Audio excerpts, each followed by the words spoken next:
Hope everyone is having an awesome day. I am here for a little closet encouragement, like I call it. It did not start out from me trying to hide from my kids. It started out from a movie called The War Room.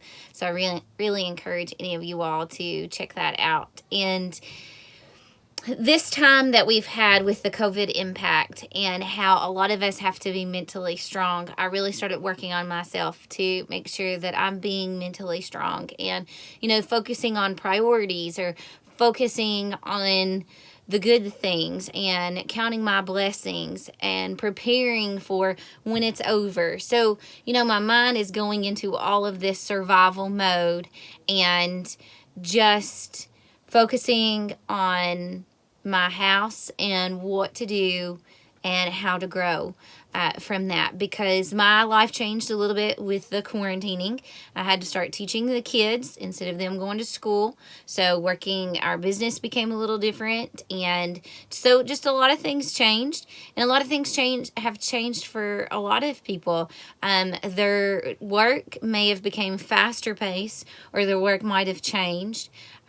For me, I felt like I need to share our business because it's what people need. So, all these things are going on and we are at home. So we're having to focus and deal with those things.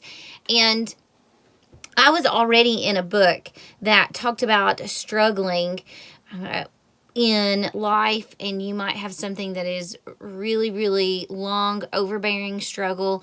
You might have small things going on. So as I'm reading in this book and thinking about how things are going, I just wanted to share with you all some revelation that I had with myself. And, when we have a struggle, whether it happens on a daily basis or whether it's something long term. So whether it's the COVID impact struggle that you've got, or whether it's something every day in your house. And, I'm just going to be transparent and honest with you all. I feel like I do have a lot of patience, but I feel like I can lose that patience very quickly. And I try to work on it. And I spend a lot of time working on it and still need to work on it. A lot of prayer, a lot of motivation and inspiration, and so much.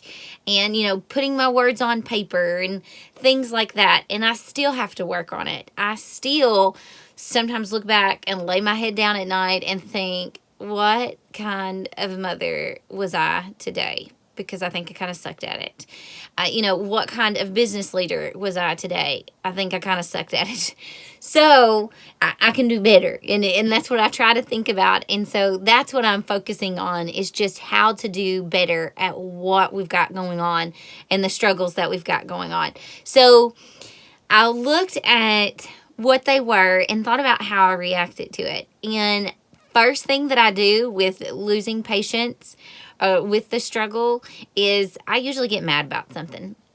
I'm losing my patience and I'm mad. Whatever it is, whatever's happened, whether it's something that the kids have done, whether it's something going wrong, whether I'm not meeting my own expectations, I get mad.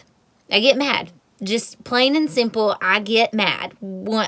Most of the time, I'm one of the happiest people, but I'm just going to tell you that that's exactly how I attack a struggle, is I end up getting mad. And what good does that do? That doesn't do any good, and I don't need to get mad. So I want to share with you things that I do, that you may do, and how I am working to deal with them.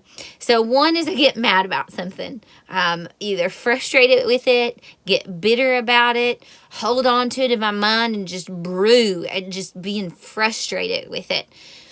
Then, and whenever I thought about this at first, in the book, and the book is called Hope When It Hurts, it was talking about numbing. And I think a lot of us go through family members and friends that have dealt with addiction and how they try to numb what's going on.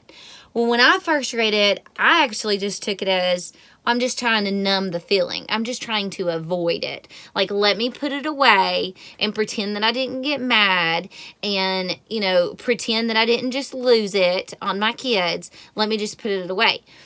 But it's talking just like with the addiction and how we find things to numb that feeling, not just suppress it, but we find things, what I call guilty pleasures, what I call instant gratification, finding ways to ignore what's going on and try to make ourselves feel better. And that is what somebody does whenever they're dealing with addiction, just at a different level. And but I think that we can get addicted to those things. I mean, like turning to food, turning to watching TV, so much of that. What are you turning to? Are you getting mad? Are you trying to numb it? Are you trying to numb or suppress your feeling by going to something else that makes you happy? Are you doing that? And what should you be doing with it? And so what I've started doing, of course I pray, and I've turned to prayer a whole lot more, but I've also turned to putting my words on paper. I've also turned to just walking away, breathing, maybe praying as I go. I go around my house doing all kinds of short prayers. The kids, I might be ready to lose it, and I just walk away, and I'm like, dear Lord, help me get through this. I don't know that I can. So it can be very, very simple conversations that I have with God throughout the day. But when I started looking at how I was really handling the struggles, I knew that it was wrong. I knew that it wasn't benefiting anybody. It's not benefiting the kids. It's not benefiting me. I'm taking away from time that I need to be spending on other things, getting mad and trying to numb the frustration, trying to ignore it, suppress it, instead of just handling it and finding productive, positive ways to handle it. And, for me, it is turning to God. It is praying more, but it's also focusing on what I've got going on up here. Can I put it on paper? Can I talk about it? A lot of times we can find those friends in our lives that no matter what we say to them, they find a way to be able to push us to do better without causing more frustration or bitterness or wanting to avoid it. They find ways to say, I know, man, that is rough, but you know what? I know that you have blessings in your 3 kids. So, how can I help you deal with being impatient and getting frustrated and losing it on your kids? How can we do this together? You can have friends like that. I have friends like that, and I'm so grateful and so blessed for them. And even my spouse too, even Jeremy.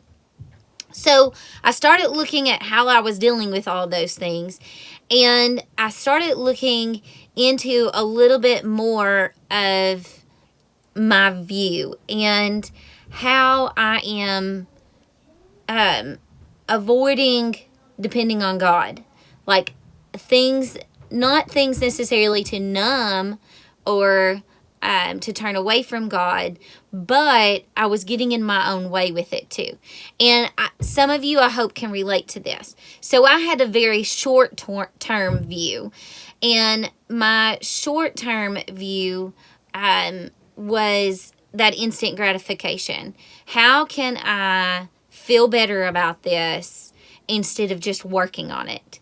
Instead of saying, okay, I've just lost it on, instead of not losing it on my kids, breathing, maybe saying a little prayer, and then let's fix the situation that's happened.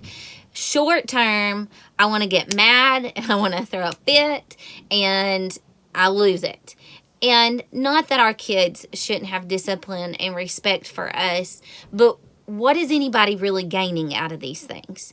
I think that we really need to pick our battles when it comes to dealing with our struggles and that instant reaction, those instant frustrations, those instant short views on just what's going on right now. So I also had the feeling of, well, I know everything and I know how to handle it. This situation doesn't necessarily need for me to have a little prayer, have a little talk with Jesus. It's not calling for that because I know everything. I know how to handle my kids. I know how to handle my house. I know how to handle my business. Why do I need to turn to God and pray about anything?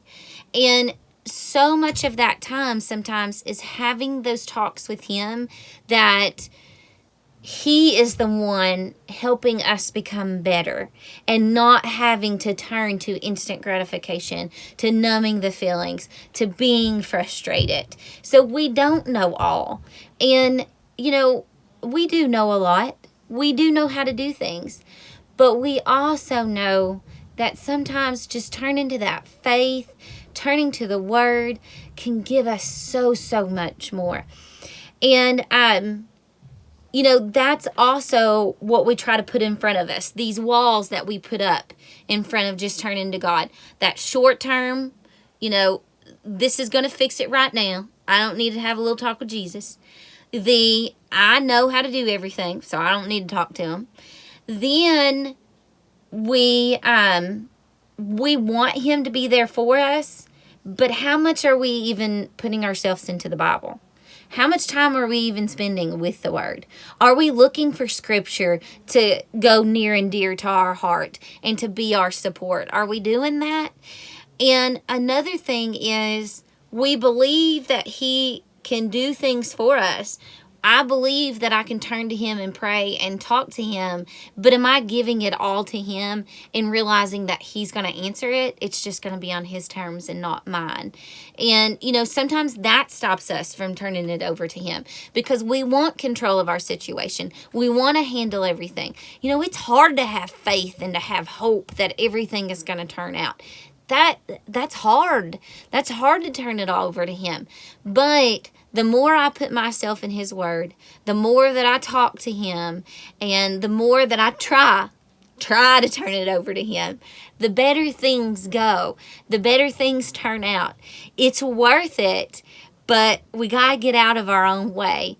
And we got to know that having that little talk with Jesus, which is one of my favorite hymns, having that little talk, whether it's little or big, and hopefully lifelong, is so worth it. But it meant so much to me to realize these things about myself and start putting things down on paper and stopping myself from blocking things. Stopping myself from feeling like that I need to control everything. Stopping myself from feeling like I want God to help me, but he needs to help me like I want him to. I'm still wanting that control. Or I want to turn to him and have talks with him, but do I really have to look in the Bible? Like, it's hard to understand. So do I really got to turn to it? It's not hard once you turn to it and keep working on it. And, I find those faith things, understanding those things about myself, it pays off in the long run. And it's worth it. And it builds so much faith and so much hope and so much endurance. And it just creates this harmony for yourself. And yes, you'll make mistakes. And yes, you'll lose it. I lose it and then think, oh, am I going to fix myself? But I know how to. I know to turn to him, give it to God, and he'll help you. And I just hope that you have gained from things that I realized about myself. So reach out, send me messages, let me know if I can help you. Check out my website. I try to work on it. It's Dreams Unlimited with Beth.life.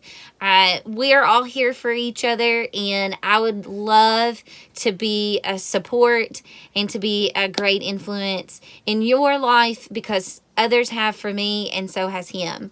So I hope you have an awesome and blessed day. We love you all. Thank you.